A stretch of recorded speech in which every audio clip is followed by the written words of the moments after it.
शनिवारी दुपारी 3 वाजता अमरावती जिल्ह्यातील मोगरा बेडा गावात एक भयंकर अपघात घडलाय। 6 वर्षाचा महिंद पवार शौचास बाहेर गेला होता, तेव्हा अमरावती ते मालखेड रस्त्यावरून जात असलेल्या 2 ट्रकपैकी एका ट्रकने त्याला जोरदार धडक दिली आहे। या अपघातात महिंदच्या पायाला गंभीर इजा झाली आहे।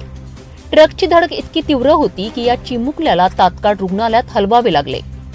सध्या महिंदला जिल्हा सामान्य रुग्णालयात उपचारासाठी दाखल करण्यात आले असून त्याची प्रकृती गंभीर आहे। अपघातग्रस्त चिमुकल्याचे आई वडील डोळ्याने दिव्यांग असून या घटनेने संपूर्ण कुटुंबावर मोठे संकट ओढविले आहे। नातेवाईक महिलेने दिलेल्या माहितीनुसार धडकेनंतर ट्रक चालक घटनास्थळावरून फरार झाला आहे।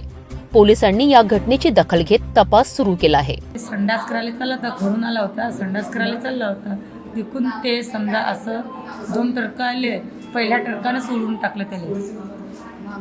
संडास करायला चालला होता ते, म्हणजे मैदान चालला होता ते संडास करायला, ते मग जे आला पहिला ट्रक त्यानं सोडून टाकला।